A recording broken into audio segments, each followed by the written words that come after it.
दोस्तों, रूस और यूक्रेन के बीच युद्ध के आज 1523 दिन हो गए हैं और पिछले 2 दिनों का लेखा जोखा आपके सामने प्रस्तुत करूंगा।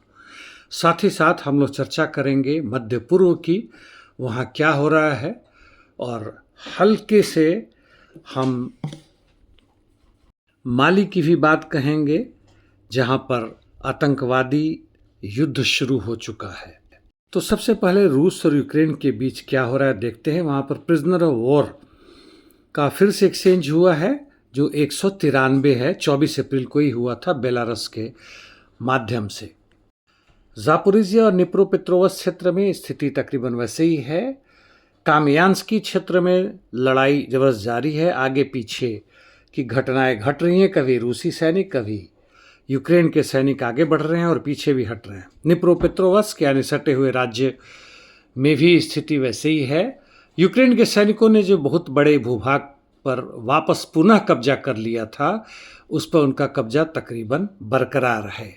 हालांकि रूसी सैनिकों का लगातार यहाँ पे काउंटर ऑफेंसिव जारी है, जैसे अलेक्जेंड्रो ग्राद के उत्तर पश्चिम में, जहाँ उन्होंने थोड़ी सी बढ़त भी ली है। पूर्व यानी पोक्रोवस से आगे कॉन्स्टेंटिनोविका क्षेत्र में रूसी सैनिक लगातार, हालांकि धीमे गति से, कॉन्स्टेंटिनोविका की तरफ बढ़ रहे हैं। पूर्व से स्टोपोचकी और प्रेडटेक्ने की तरफ से, और नीचे में बेरस्तोक की तरफ से दक्षिण कॉन्स्टेंटिनोविका में भी लड़ाई जारी है, तथा चासिव यार के छोटे से हिस्से यानी स्टोपोचकी में, जहां यूक्रेन के सैनिकों ने पुनः वापसी की थी, वहां भी लड़ाई घमासान बहुत जबरदस्त जारी है।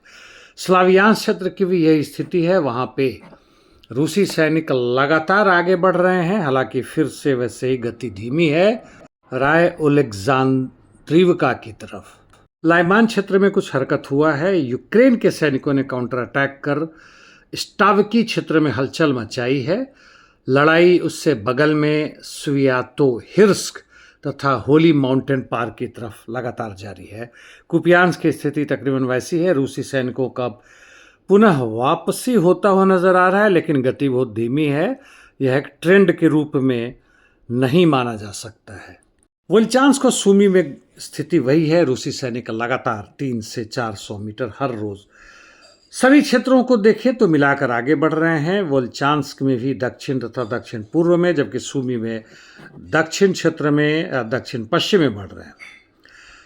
जहां तक इंटरडिक्शन मिशंस की बात है, वह बहुत जबरदस्त जारी है। दोनों तरफ से लगातार घमासान जारी है। एक दूसरे के सेना को ही नहीं, एनर्जी सेक्टर, मिलिट्री सेक्टर और सिविलियन सेक्टर को भी बर्बाद करने में, यानी आवाजाही, लॉजिस्टिक सप्लाई लाइंस को भी बर्बाद करने में लगे हुए हैं। अब हल्की सी बात करते हैं। कल अचानक माली के JNIM नामक आतंकवादी संगठन ने आक्रमण किया और उसके सिनारे तथा गांव क्षेत्र में तकरीबन कब्जा कर लिया। हालांकि वापस फिर से माली आर्मी ने वहां वैगन RPMC, वही प्राइवेट मिलिट्री कोर जो रूस में काम करती थी, हालांकि अब रशियन मुख्य मिलिट्री में वह शामिल हो चुका है, उनके मदद से उन्हें खदेड़ दिया। लेकिन इसका मतलब नहीं कि वो ख़त्म हुए हैं, वह दोबारा भी आक्रमण कर सकते हैं। 1990 के पहले, करीब 20-25 वर्ष पहले और उसके भी पहले, अमेरिका ने पूरी दुनिया भर में आतंकी संगठन पैदा किए थे इस्लाम के नाम पे, चाहे वह मुस्लिम ब्रदरहुड हो, ISIS हो, तालिबान हो या अन्य नाम से हो, ताकि वह USSR के बढ़ते प्रभाव को रोक सके। यानी समाजवाद का निषेध धर्म के नाम पर और आतंक के द्वारा किया जा सके। हालांकि USSR उस समय समाजवादी देश नहीं था, पूरी तरह से वह एक सामाजिक साम्राज्यवादी देश यानी पूंजीवादी देश बन चुका था। और इसका नतीजा दुनिया के कई देशों में, खासकर मुस्लिम देशों में, आतंकवादियों का बहुत ज़बरदस्त बढ़ाव हुआ है। कई जगह पर उनकी सत्ता भी है, जैसे तालिबान का अफगानिस्तान में। अब मध्य पूर्व में आते हैं। संक्षिप्त में देखते हैं क्या हो रहा है। जहां तक ईरान और अमेरिका के बीच संधि वार्ता की बात है, इस्लामाबाद में कोई खास प्रगति अभी नज़र नहीं आया है। उन्होंने विटकॉफ और कुशनर से बात करने से इनकार कर दिया है। ईरान द्वारा जब ना कर दिया गया इन दो अमेरिकी दूतों से मिलने से या बात करने से, तो ट्रंप के हिसाब से उन्होंने आदेश दिया कि वो दोनों इस्लामाबाद नहीं जाएंगे। हालांकि ईरान के विदेश मंत्री अब्बास अरागची इस्लामाबाद पहुंचे शुक्रवार को और शनिवार को वापस हो गए। तो 11-12 अप्रैल को इन दोनों के बीच में जो बातें हुई थी वह अभी खत्म हो गया। हालांकि युद्ध बंदी अभी भी जारी है।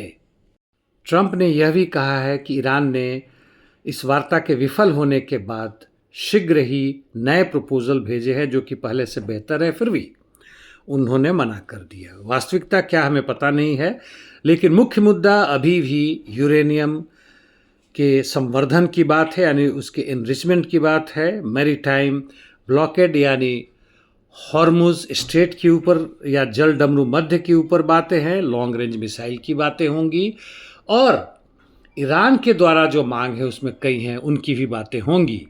ईरान के प्रमुख बातों में यह भी है कि जो ध्वस्त किए गए हैं, ईरान के ऊपर बर्बादी की गई है, उसका हर्जाना दें अमेरिका और इजराइल, और युद्ध बंदी का वास्तविक प्रॉमिस करें, बीच में फिर ना तोड़ें। यह कैसे होगा कहना मुश्किल है, क्योंकि अमेरिका इजराइल पर कतई भरोसा नहीं किया जा सकता है। युद्ध बंदी को लेबनान के ऊपर भी लागू करें। अब इस पे आते हैं लेबनान के ऊपर कहने के लिए 3 हफ्ते के लिए 2 हफ्ते के लिए लेबनान के साथ भी युद्ध बंदी की बात हो गई है, लेकिन जहां तक आईडीएफ की बात है वह लगातार आक्रमण किए जा रहे हैं। उनका ऑपरेशन जहां तक है वह डबिल और अट्टीनी के फ्लैंक से होते हुए इसके अंदर भी घुस के वहाँ पे जो भी इन्हें बिल्डिंग नज़र आ रहे हैं उसे बर्बाद करने की कोशिश कर रहे हैं। बिंट जवैल के भी क्षेत्र में लगातार लड़ाई जारी है। जहाँ तक नकोरा की बात है, यानी समुद्री तट पे, वहाँ से आईडीएफ पीछे हट रही है। इन्होंने एन आटा पर भी आक्रमण किया, आगे बढ़े, लेकिन अंततः वहाँ से पीछे हट गए हैं।